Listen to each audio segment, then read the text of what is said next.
Hello students, today we will discuss our next chapter, that is translocation of organic substances.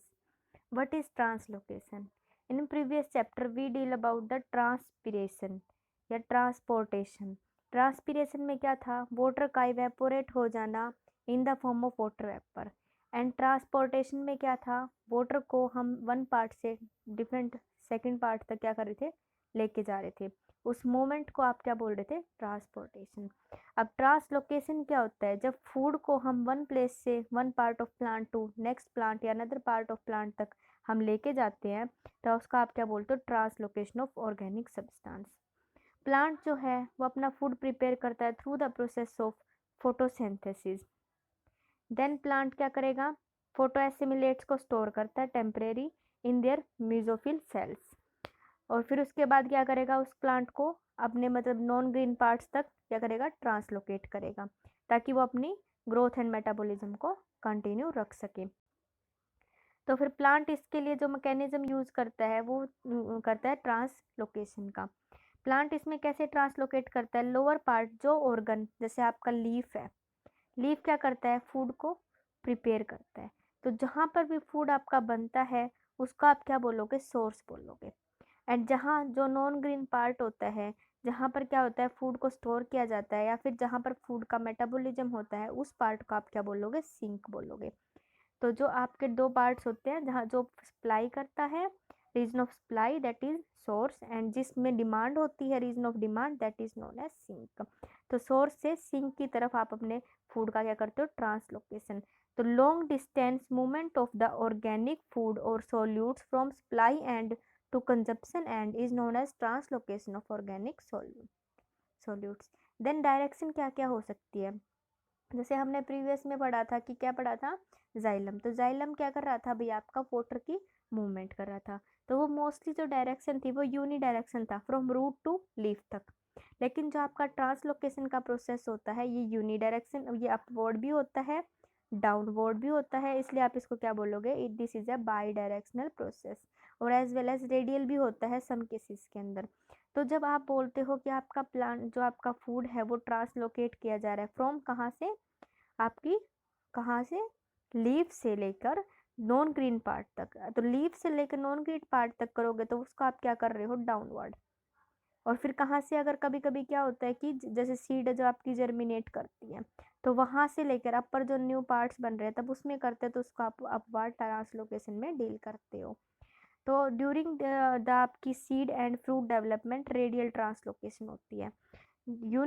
Translocation is a bidirectional process, but still movement of the assimilates show a high degree of polarity from a region of higher concentration to a region of low concentration.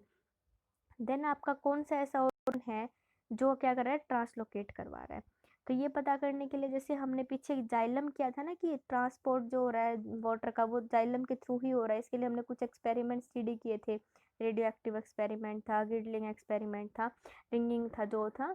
तो इसमें भी इसी तरीके से हम कुछ experiment के through study करेंगे कि ऑर्गेनिक मटेरियल जो आपका ट्रांसपोर्ट हो रहा है वो थ्रू द फ्लोएम हो रहा है. मेन जो ऑर्गन है दैट इज योर फ्लोएम. तो इस एक्सपेरिमेंट में आप क्या स्टडी करते हो? फर्स्ट है आपका दैट इज योर रिंगिंग और गिडलिंग एक्सपेरिमेंट. इसमें आप क्या करोगे? जैसे फ्लोएम जो है उसको रिमूव कर दोगे बार्क से. तो ये प्रोसेस आप टू तरीके से करते हो. तो टू स्टेप्स कैसे? फर्स्ट में आप क्या करते हो कि आपने ये फोलिएज लीफ है आपका, मतलब जो स्टेम है जहाँ पर बहुत सारे क्या है? पत्ते लगे हुए हैं. उस रीजन से नीचे आप क्या करते हो? उस साइड पे आप क्या करते हो? एक जो आपका वेस्कुलर बंडल होता है उसमें से क्या करते हो? रिमूव कर देते हो. उसकी पहले बार्क को रिमूव करोगे और देन उसके फ्लोएम को रिमूव करोगे. आप क्या देखते हो? जो भी ये फूड मटेरियल आपकी लीफ बना रही है वो क्या करेगी? यूनिडायरेक्शनल प्रोसेस है, अपवर्ड प्रोसेस है, तो क्या करेगी? इसको नीचे की तरफ में मूवमेंट करेगी लीफ से नॉन ग्रीन पार्ट तक. फिर आप देखोगे यहाँ पर आपका क्या रहा है? भैया आपने फ्लोएम को यहाँ पर क्या किया है?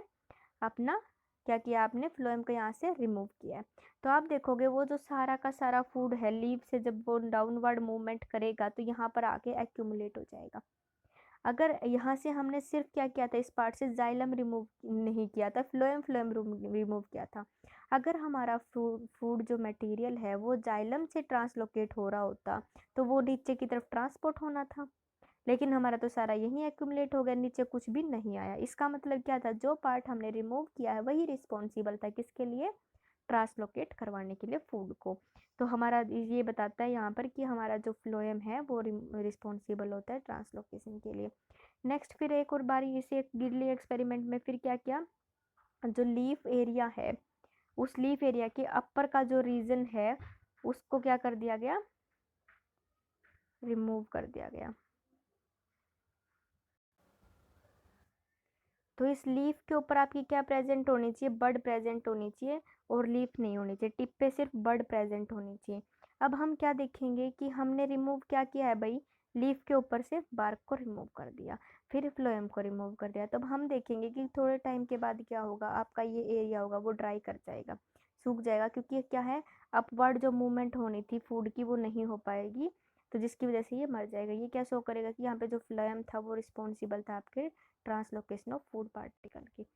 नेक्स्ट है आपका आइसोटोपिक स्टडी। आइसोटोपिक स्टडी में आप क्या पढ़ते हो कि जो प्लांट है वो क्या करता है, फूड को प्रिपेयर करता है बाय कार्बन डाइऑक्साइड को यूज़ करके। तो हमने कार्बन डाइऑक्साइड में जो कार्बन है उसको रेडियो लेबल्ड कर दिया।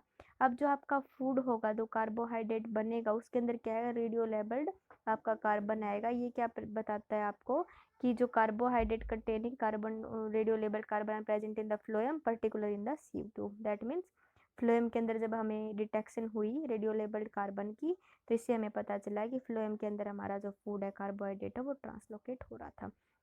नेक्स्ट है आपका ब्लॉकिंग ऑफ फ्लोएम। हमने क्या किया, फ्लोएम को ब्लॉक कर दिया बाय डिपॉजिट करके कैलोज को, कैलोज प्लग बना दिया या ट्रांसलोकेशन से क्या हुआ, ट्रांसलोकेशन जो ऑर्गेनिक मटेरियल का वो स्टॉप हो गया। नेक्स्ट है आपका केमिकल एनालिसिस। हमने फ्लोएम को रिमूव किया, उस रिमूव में से फ्लोएम में जो मटेरियल था, फ्लोएम का सैप था, उसको क्या किया, एनालिसिस किया। उसमें हमें देखा कि प्रेजेंस है सुक्रोज की एंड नाइट्रोजिनस कंपोनेंट्स की, जिससे हमें पता चला कि जो हमारा फोटोएसिमिलेट था वो सब फ्लोएम के एक्सीड्यूट्स में है। That means phloem he translocate कर रहा था। नेक्स्ट है यूज ऑफ एफिड्स एंड कोकिड्स। हमने देखा है जो हमारे इंसेक्ट्स होते हैं वो अपने माउथ पार्ट को प्लांट के पार्ट के अंदर इंसर्ट करते हैं और वहाँ से क्या करते हैं, वहाँ का सैप को निकाल लेते हैं। तो हमने क्या किया, एक फीडिंग एफिड था उसको एनेस्थीसिया दे दिया। उसके बाद उसकी जो स्टाइलेट्स थी उनको क्या किया, रिमूव कर लिया, और स्टाइलेट्स के अंदर जितना भी सैप प्रेजेंट था उसको बाहर निकाला और उसका एनालिसिस किया। उसमें हमने देखा मेनली कार्बोहाइड्रेट प्रेजेंट था। इससे क्या पता चला, जो stylet has been inserted in the sieve tube only and hence exudates from the phloem से था। तो फ्लोएम